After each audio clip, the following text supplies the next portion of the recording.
In 2012, the US economy collapsed. Unemployment became very high and crime increased dramatically. Prisons became overcrowded, so private companies began managing all the jails to make money. Terminal Island Prison broadcast live fights over the internet where inmates fought to the death, and it became very successful. But the public soon got bored and wanted more excitement. That's how Death Race was born, a program where prisoners compete in modified cars, fighting to the death to win their freedom. In today's race, there are only 2 cars on the track. One belongs to the masked prisoner, Frankenstein, with his partner, Case, and the other belongs to his biggest rival, Machine Gun Joe. The two are approaching the finish line and would do anything to win, but for some reason, the weapons on Frank's car aren't working. She then jumps from the car while Frank crosses the finish line at the same time Joe shoots at him, winning but exploding along with it. A few days later, Jensen Ames, a factory worker who had been imprisoned before, discovers that the steel mill where he works is going to close, and they won't even pay everything they owe to the employees. When people start getting angry, the police arrive and begin beating everyone for the slightest thing. Seeing his colleagues being beaten makes Jensen join the fight and hit some policemen. It's already dark when he gets home. After kissing his wife, Jensen goes to see his baby upstairs, not knowing that a masked thug is taking the opportunity to enter the house and kill his wife. When Jensen returns to the kitchen, the guy hits him, places the murder weapon in his hand, and leaves making a gun gesture with his gloved hand. Jensen wakes up and finds the police arresting him for his wife's murder. Hey, what would you do if you were arrested for a crime you didn't commit and were forced to do what the prison warden ordered? The movie I'm going to summarize is called Death Race. It's a film that mixes action, fiction, and suspense. It's a very good movie, and to be honest, I don't know any bad Jason Statham movie, and I bet you don't either. That's why I invite you to subscribe to the channel, activate the bell, and leave a like to receive the best recaps. 6 months later, Jensen is taken to Terminal Island Prison. Guard Ulrich throws cold water on him, lets another officer beat him, and puts him in a cell with 3 inmates who want to beat him up. Ulrich goes to check, wanting to see Jensen get beaten, but Jensen fights well and knocks out all the other prisoners. The next day, Jensen goes to have coffee while Coach, Gunner, and Lists look at him. Lists recognizes him as a former racer who lost everything. Suddenly, everyone goes quiet when Pachenko and a friend of his come to provoke Jensen, first spitting in his food, then calling him a woman killer and child abuser. Jensen jumps on Pachenko to beat him, but the police quickly separate them and take Jensen to see Claire Hennessy, the prison warden. She saw his background and knows he drives very well, so she makes a proposal. She wants him to be the new Frankenstein. The real one died on the operating table after the last race, but nobody knows this yet, so anyone could wear the mask in his place. Frank was the audience's favorite and an inspiring legend, so Hennessy doesn't want people to know he died. She needs the legend to continue and bring the audience back, which has decreased a lot since the real Frank died. The warden continues saying that if you win 5 races, you win your freedom, so Jensen would only need to win 1 more because Frank had already won 4. Jensen is unsure about risking his life, but Hennessy threatens to put him in isolation if he doesn't accept, so he couldn't tell the secret to anyone. Jensen has no choice but to accept. After that, he is taken to the prison workshop, where he meets Coach and his men, who are the mechanics of Frank's car and will teach Jensen the basics. Each team has its own area, and nobody helps others. There is also a huge workshop, where Hennessy has been building something in secret for a month. Only his team and a few guards will know that Jensen is the new Frank, because Hennessy has total control of the prison. Coach then shows the car that he will drive, a modified V8 Mustang. The car has various defense and attack equipment, but they only load ammunition on race day so that prisoners can't use it to try to escape. It's impossible to escape anyway, because the prison is on an island, so the only way out is through a small bridge that would be filled with police cars and helicopters if anyone tried to escape. After Jensen gets to know the car well, he and the team continue talking in the prison yard. The race has 3 parts. In the first 2, he should try to eliminate as many opponents as possible, and in the third, speed is important to arrive first.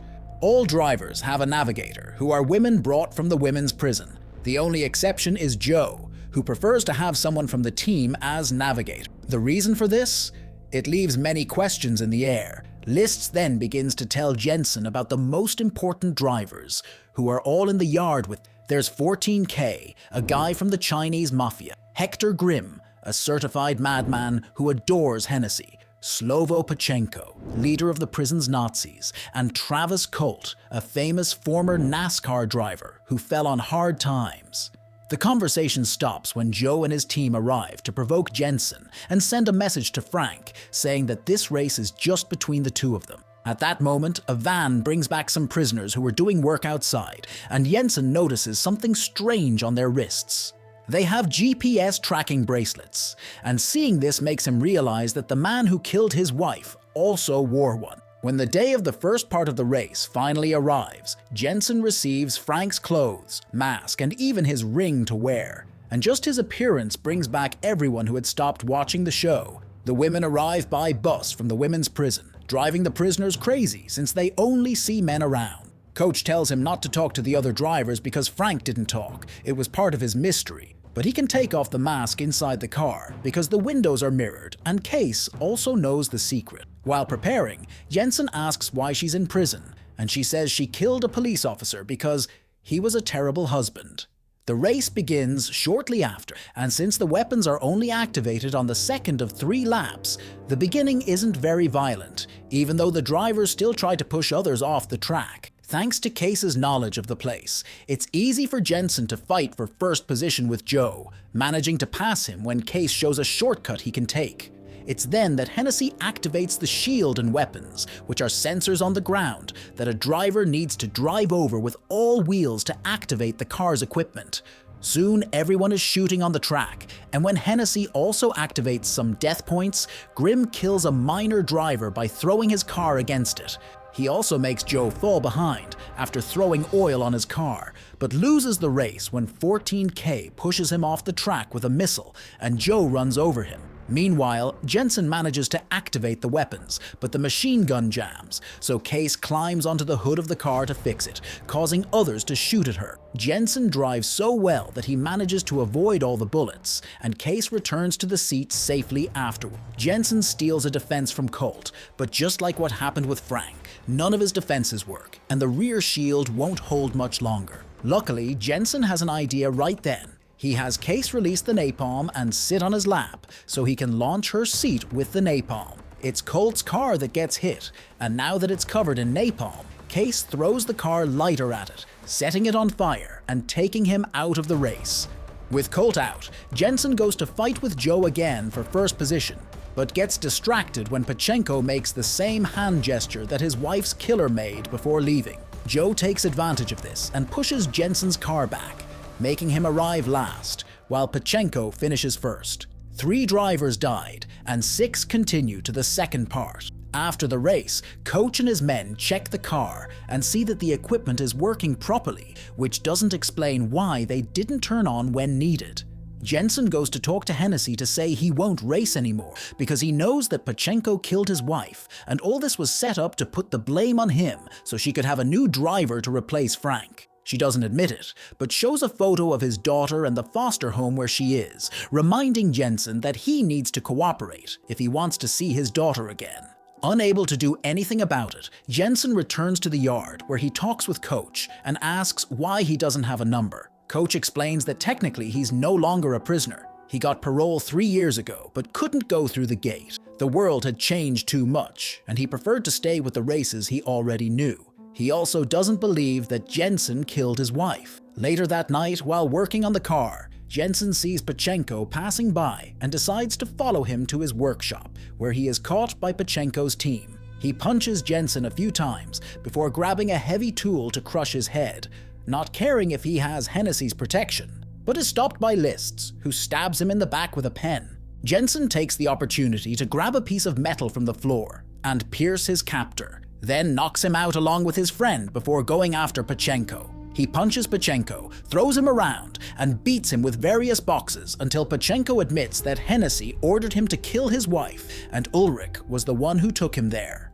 When Jensen is ready to kill him for revenge, Ulrich appears with another guard and stops the fight. The next day, shortly before the start of the second part of the race, Pachenko provokes Jensen by making the same hand gesture. But Jensen doesn't fall for the provocation. In fact, he deliberately starts driving slowly and takes a tunnel to be able to talk to Case in private. He asks if she killed Frank because he finds it suspicious that the car's equipment had problems 2 races in a row, and threatens to throw her out of the car if she doesn't answer. Case admits that she sabotaged Frank's rear weapons because Hennessy was going to give her freedom in exchange. But the plan was never to kill Frank. That was an accident because he still tried to win without weapons.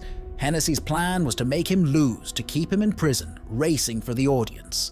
Now that he has his answer, Jensen accelerates and easily returns to the race, ignoring Joe for now. His target this time is Pachenko. After they both unsuccessfully try to push each other off the track, Jensen goes ahead and takes the weapons sensor instead of defense.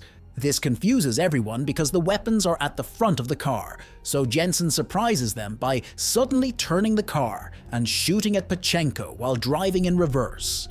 After heavily damaging the other car, he turns again and drives over the defense sensor and activates the smoke, making Pachenko hit a concrete wall. Then Jensen stops his car and gets out to approach Pachenko and break his neck as revenge for killing his wife. Joe sees Jensen outside the car, and his partner asks to pass over the attack sensor to get a weapon, but the sensor has already been used. Joe furiously throws his partner out of the car and stops to change his navigator in the middle of the race. Hennessy decides it's time to release the thing she's been building all this time, a tank truck full of weapons called Dreadnought. This truck is super powerful and soon catches up to the drivers, immediately killing 2 minor competitors without mercy. The truck has no weak point, and since it belongs to the warden, it knows all the shortcuts through the buildings, making it take a shortcut and appear in front of the race.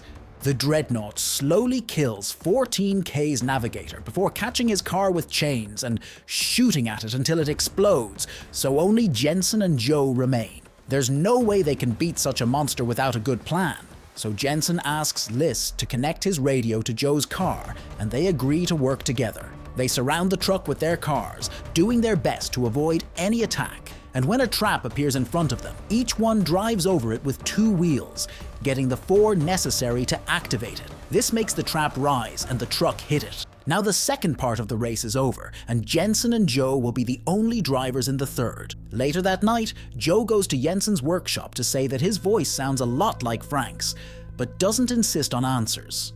Meanwhile, Ulrich and Hennessy decide they need to kill Jensen, since Frank's mask can still be used by someone else in the future. The next day, before the race begins, Ulrich places a bomb under Jensen's car while Hennessy distracts everyone with a speech about racing being the purpose of their lives. When she says that this could be the first time someone can win freedom with a 5th victory, Jensen realizes that they always manipulate the races to eliminate anyone who might possibly win for the 5th time.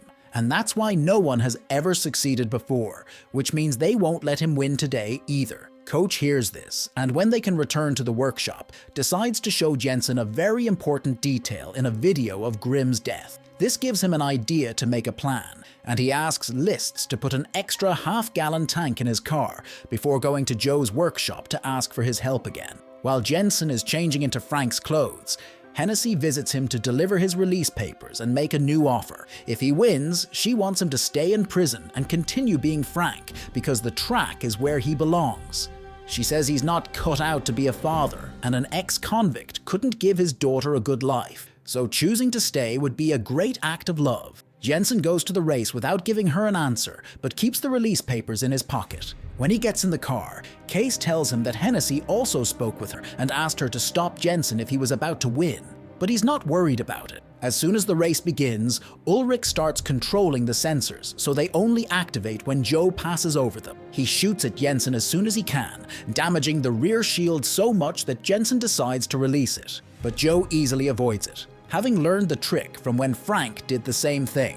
Hennessy activates a defense for Jensen to pick up to keep the spectators interested, but Joe launches a rocket at it, destroying it. He has more rockets and launches all of them at Jensen, who dodges them and lets them hit a wall. That wall was the one behind Grimm when he died, and it's already weakened because of that old explosion. So today, Jensen and Joe calculated their attacks so they would hit the weak point, and now the rockets hit it for a final blow that opens a hole and lets them escape from the prison. Furious, Hennessy stops the transmission and sends all the police after them before pressing the bomb button, but nothing happens. Coach and his men had already removed the bomb from the car and disarmed it. Joe and Jensen reach the bridge, but police cars are coming, so it's time to execute the next part of the plan. Jensen releases that extra half-gallon tank, which hits the cars behind them, causing an explosion and a wall of fire that prevents other cars from following them. The two prisoners manage to pass through the bridge gates and take two different roads, but Hennessy tells all the helicopters to follow only Jensen, who is the most important of the two. While Joe gets away, Case agrees to help Jensen with the last part of the plan because she owes it to Frank, and Hennessy already gave her the release papers, so they'll have to let her out. When they're passing by some construction cranes, Jensen jumps from the car in their shadows and hides there while Case takes the wheel. She only manages to drive a few more kilometers before the helicopters stop her with a wall of fire, but when she gets out of the car with her hands raised, she's wearing Frank's clothes and mask.